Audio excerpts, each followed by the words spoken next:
गांव गांवों से पधारे हुए मेट, कोटवाल, गमिती, तमाम सामाजिक कार्यकर्ताओं को एवं हमारे आज ही के दिन शहीद हुए वीर शहीद तरुण और साहिल को भी मैं नमन जोहार करता हूं। एवं हमारे इस बिल प्रदेश टेरिटरी में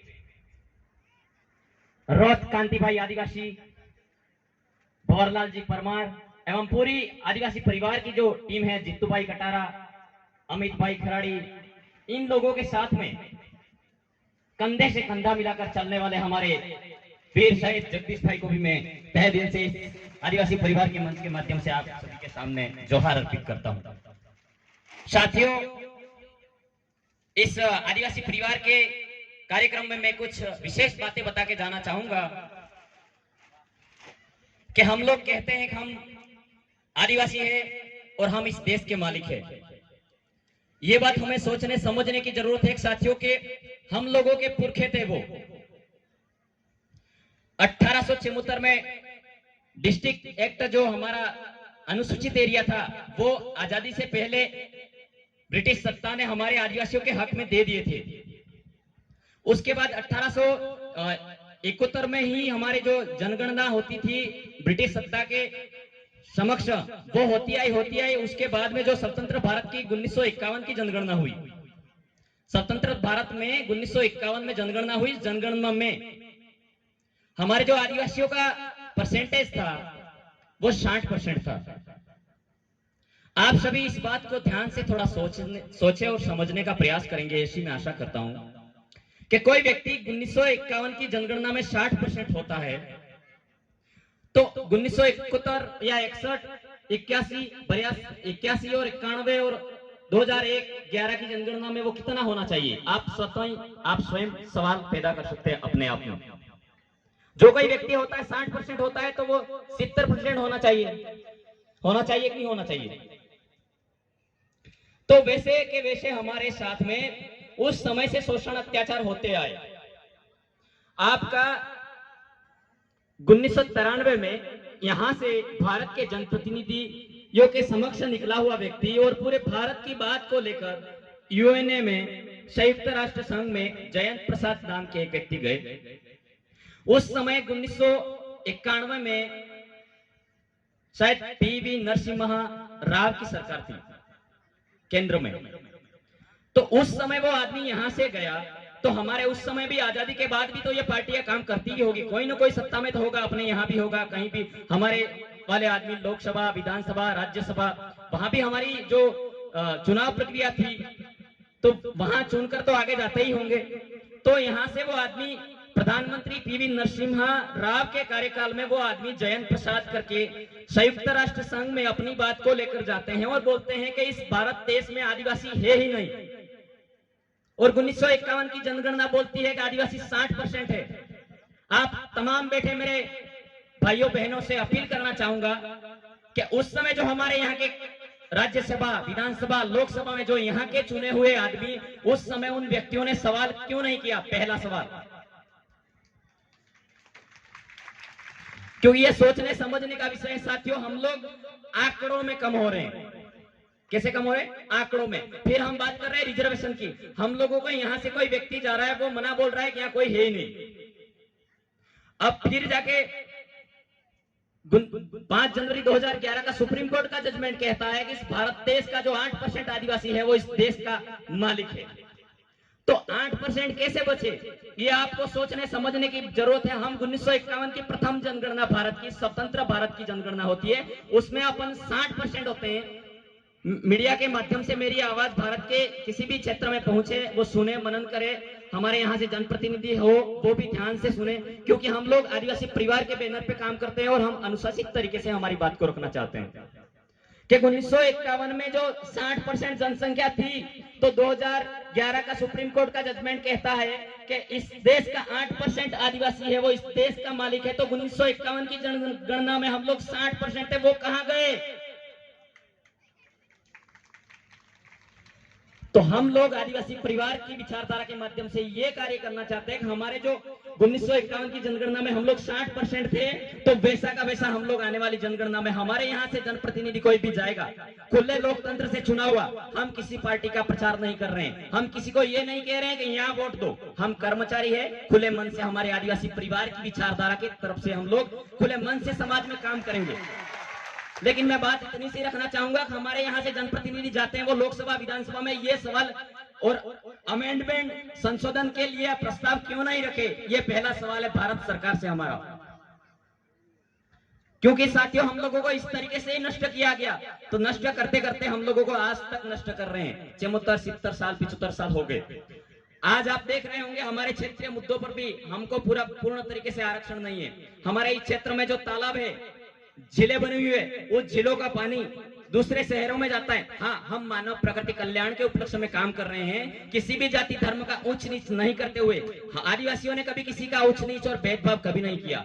संपूर्ण प्रकृति कल्याण के उपलक्ष्य में बात रखी है। हमारा समाज है, हमारा कौम है, सदियों से प्रकृति कल्याण के उपलक्ष्य में बात रखता है, हमेशा किसी भी जाति धर्म का उच्च नीच का भेदभाव नहीं करता है। हमारे इस आदिवासी क्षेत्र विस्तार में तालाब है, तो आपको हक है पानी पीने का। हम पानी पीने के लिए ना नहीं बोलते, लेकिन अगर शहर में पानी जाता है तो हम रोकना भी नहीं चाहते कि आपको नहीं मिलना चाहिए। लेकिन जहाँ का मूल निवासी आदिवासी भाई है और दलित भाई है, हमारा माइनॉरिटी भाई है, कोई भी किसी व्यक्ति की जाति विशेष वर्ग से विकास नहीं करना चाहिए। वहां जो इस क्षेत्र में पहला प्राथमिकता तो उसकी होती है जो यहाँ तालाब बना हुआ है, तो उसको पानी मिलना चाहिए। जैसे मैं बात करना चाहूंगा हमारे गोदावरी खेरवाड़ा के आसपास, गोदावरी का पानी पूरा खेरवाड़ा पीता है, जैसमन का पानी दूसरे शहर पीते हैं। लेकिन क्या आपके जैसमन कोई भी एक ग्राम पंचायत का नाम उठा के देख लेंगे, उसके अंतिम सीमा पर जो घर पड़ता है, उस सीमांकन वाले व्यक्ति को क्या नल सुविधा द्वारा उसकी पेयजल सुविधा उपलब्ध हो रही है नहीं हो रही है, ये कौन जांच करेगा साथियों। इसलिए हमारे इस पानी के क्षेत्र पर हमारा 100% अधिकार होना चाहिए। हमें दूसरे लोगों को भी देना है, ऐसा नहीं कह रहे हम नहीं देना है, लेकिन हमारा पानी पर पहला कब्जा होना चाहिए। ये मैं बात कहना चाह रहा हूं साथियों। और रही बात, इस मंच के माध्यम से मैं कहना चाहता हूं कि हमारे इस क्षेत्र में आज जो 19/9/2023 जो घटना हुई अभी वर्तमान में, हमारा जो सराड़ा का जो भाई था ड्यूटी देते हुए शहीद हो गया। उसमें यह बताया गया कि वो उनके नाकाबंदी कर रहे थे और गाड़ी की चेकिंग कर रहे थे। मैं उनसे ये सवाल करना चाहता हूं, हमारे आदमी को उस टाइम थानेदार साहब से भी पूछना चाहते हैं हम लोग, उस टाइम उस ड्यूटी के लिए उसको रिलीव किया गया था या नहीं किया गया था, उसकी ड्यूटी कहां थी। मैं अमित भाई को भी कहना चाह रहा हूं कि ये जांच हम कमेटी बिठाएंगे और बात करेंगे अनुशासन से, क्योंकि हमारा आदमी गया है, हम पूछेंगे। कर्मचारी है, उसका मतलब मेरा बच्चा मर गया मैं नहीं पूछूंगा क्या।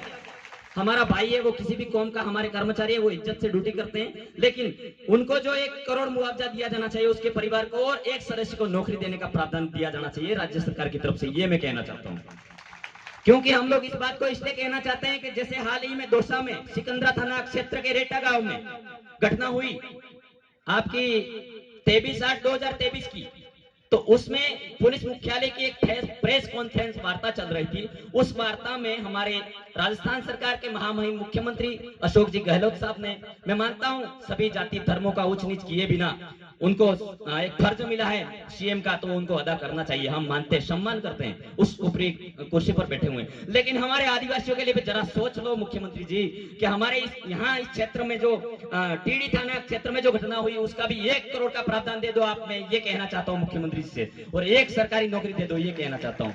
यही मांगे हमारी। और हमारे भाइयों को ज्यादा से ज्यादा शिक्षा की गतिविधि में आप आगे बढ़ाने का प्रयास करें साथियों। आप तमाम साथियों यहाँ इस क्षेत्र से कितना घर बार काम छोड़कर आप आए होंगे, हमारे समाज के आएंगे, कुछ अच्छी बातें बताएंगे, जानकारी बताएंगे, यूं करके आए हो।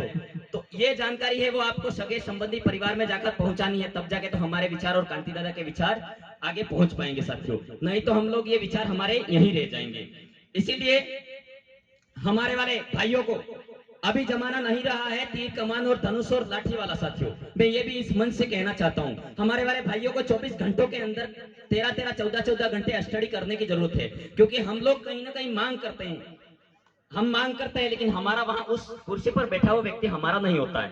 हो सकता है वो इसलिए वो सिग्नेचर और वेरीफाई नहीं करता उस अधिसूचना को, तो हमारे वाले भाइयों को अच्छे वकील बनने की जरूरत है, हमारे वाले भाइयों को अच्छा जज बनने की जरूरत है, हमारे वाले भाइयों को अच्छा प्रोफेसर लेक्चरर उस पोस्ट पर जाने की जरूरत है। हम लोग अगर किसी एक नेता को बनाएंगे, वो नेता उस पार्टी को तोल के मतलब उसका न्याय होगा, वो इतने वोट यहाँ गए, इतने वोट यहाँ गए, यूं करके न्याय करके काम करते हैं। लेकिन हम लोग समाज के आदिवासी परिवार के जाजम से काम करेंगे, एक मुस्ता होकर काम करेंगे, हमारा आगे नेतृत्व भी करेगा, उस आदमी को जाजम के मार्फत से हम खींच के काम करवा पाएंगे, ये काम करना है आपको, तो वो व्यक्ति करेगा।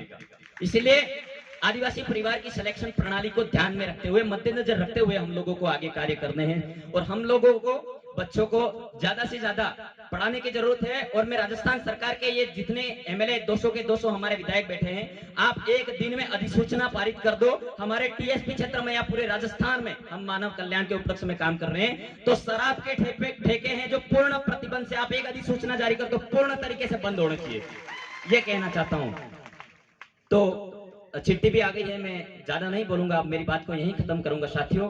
तो मैंने जो मांगे रखी है, मुख्यमंत्री जी को मैंने बात बताई है, और ये शराब के ठेके की इस बातों को सरकार भी अगर हमारा वीडियो सुने तो उसमें अमेंडमेंट करे, संशोधन करने की का प्रयास करे। और इन्हीं बातों के साथ में आप सभी ने मेरी बातों को ध्यान पूर्वक सुना और मान सम्मान दिया। आदिवासी परिवार का पुनः तहे दिल से जोहार, अभिनंदन करता हूं। आप सभी की जय, सेवा जोहार, धन्यवाद।